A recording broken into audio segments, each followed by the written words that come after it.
เฮามาต่อกันที่ EP ที่3เนาะทุกคนมื้อนี้เฮาจะเดินทางจากดานังไปหายาจางระยะทางมื้อนี้แม่น522ลักบอกเลยว่ามื้อนี้แล่นกันยาวๆเลยมื้อนี้เฮาก็ออกเดินทางสวยแน่เนาะเพราะว่ามื้อวานนี่เมื่อยแฮงจากอยู่ในนี้ไปเห็นบ้านนาหิวเลยตอนค่ำน่ะก็จะเปิดไฟโอ้ญี่ปุ่นเลยนั่นมื้อนี้แนวไปเห็นทะเลมื้อนี้เฮาอยู่ยาจางเฮาสิแล่นมื้อนี้เฮาอยู่ดานังเฮาสิแล่นรถลงไปยาจางคิดว่าสิใช้เวลาอยู่ประมาณ13ชั่วโมงนี่แหละหรือ12ชั่วโมงเพราะว่าระยะทางมันมีแต่600บ่หรือจะได้บ่แน่ใจแต่ว่าอยู่ในเขาให้แล่นมีแต่60นะเดี๋ยวนี้ก็ประมาณ9 โมงแล้วเดี๋ยวตอนห้องเขากลับมาจากโฮจิมินห์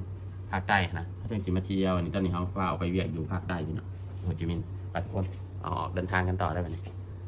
ตอนนี้แมนเขาออกมาจากโรงแรมได้ประมาณครึ่งชั่วโมงแล้วนะทุกคนหาไฟแดงกำลังจะออกจากดานังต่อหลังจากนั้นเขาก็แล่นมาเรื่อยๆจนฮอดตามกีเขาก็แวะกินข้าวเที่ยงอยู่นั่นเลยแล้วมื้อนี้เขาก็เลือกกินเป็นข้าวเวียดนะทุกคนมันจึงกินง่ายกินไวเพราะว่าเขาต้องเฝ้าเดินทางต่อแล้วก็นี่เป็นอาหารที่เขากินในมื้อนี้กินง่ายเดินทางต่อเนาะเพราะว่าอีกประมาณ9 ชั่วโมงแล้วจังหวัดนาจางแต่ว่าได้ยินข่าวว่านาจางตอนนี้น้ำท่วม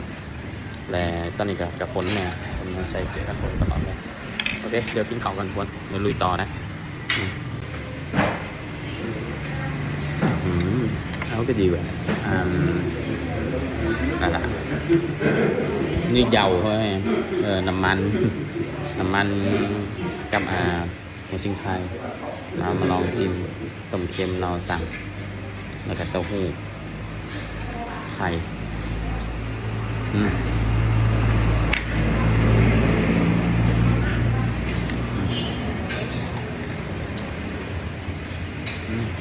หลังจากเขากินแล้วเขาก็แลนต่อนะทุกคนแวะซื้อกาแฟอีก เพื่อสิฮอดแล้วเนาะเขาออกมาจากห้านเขาได้2 ชั่วโมงแล้วทุกคนเขาจึงจอดพักรถแล้วก็กินกาแฟเลยเนาะต้องเติมพลังก่อนบ่ไหวมันอยากนอนเพราะว่าเขาให้แลนซ่าแฮงเขาเข่งเรื่องความไวแฮงเขาจะจับความไวอยู่ตลอดเลยแต่ก็มีช่วงที่เขาลอยเติมคันเร่งใส่อยู่มันจังฮอดไวหลังจากเติมกาแฟแล้วเขาก็แลนมาเรื่อยๆเช็คอินป้ายโฮจิมินห์นะตอนนี้โฮจิมินห์ซิตี้789 ลักไปหาไอเลนินทานได้ไอเลนินเด้อโฮจิมินห์เราเจอกันอยู่นะได้แต่ว่าเฮาสิแวะญาจางจัก3 มื้อหลังจากนั้นเขาก็แล่นมาเรื่อยๆเนาะจนค่ำจนมืดทุกคนเลยมืดแห้งเลยตัวนี้แมนก่อนจะฮอดยาจางเนาะเขาเรียกว่าฟูเอียนที่ทุกคนเห็นเป็นคือแสงดาวอยู่นี่นะแมนเป็นแสงไฟของชาวประมงเนาะที่เขาเลี้ยงปูปลากุ้งหอยอยู่ทะเลตัวนี้แมนอยู่ทะเลเด้อทุกคนคันเบิ่งเปรียบเทียบก็จะคือดาวบนดินพู้นแหละเนาะงามมันแจ้งลืมบอกนะทุกคนว่าระหว่างทางมื้อนี้มาน่ะฝนตกว่าซั่นน้ำท่วมทางเบิดแต่ว่าคลิปเฮาแม่นบ่พอทุกคนเลยก็เลยลบแหน่บางส่วนเลยมีให้ทุกคนเบิ่งได้บ่หลายซ้ำคลิประหว่างทางรถพ่วงก็นี่ขี่รถโคตรเป็นตะซังเลยนะมันแบบเห็นอยู่น้ำถ่วมเบิดหนทางมันยังเหยียบน้ำใส่เฮาปานนี้เฮาก็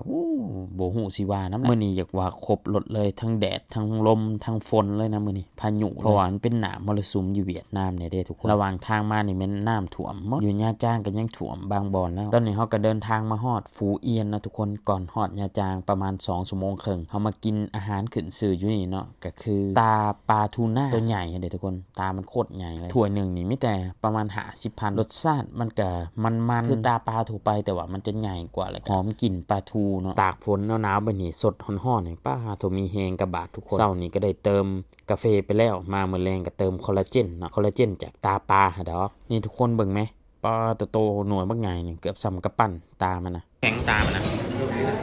ลองชิมดูมั้ย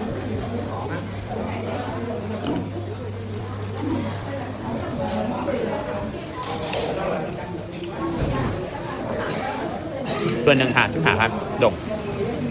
รายการมาฟูเอียนลองกินนะขึ้นเสืออยู่นี่เด้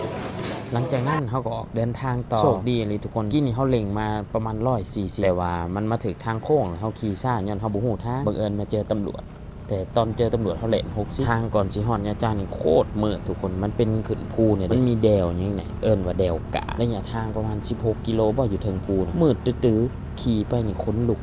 ยวกๆนะแต่ว่าเฮาหลบไปแล้วเพราะว่าแม่มเฮาบ่พอที่จะถ่ายต่อนะทุกคน EP ที่มายาจ้างนี่แม่นเฮาได้ลบไปหลายคลิปอยู่ทุกคนระหว่างเดินทางย้อนว่าเฮามันบ่พอนะทุกคน 11 โมงตรงฮอดยาจ้างให้ก็เอาห้องแล้ว11 โมงตรงพอดีฮอดเลยตอนนี้ก็11 โมงครึ่งละเพื่อเฮาเลาะซื้อแนวกินเลย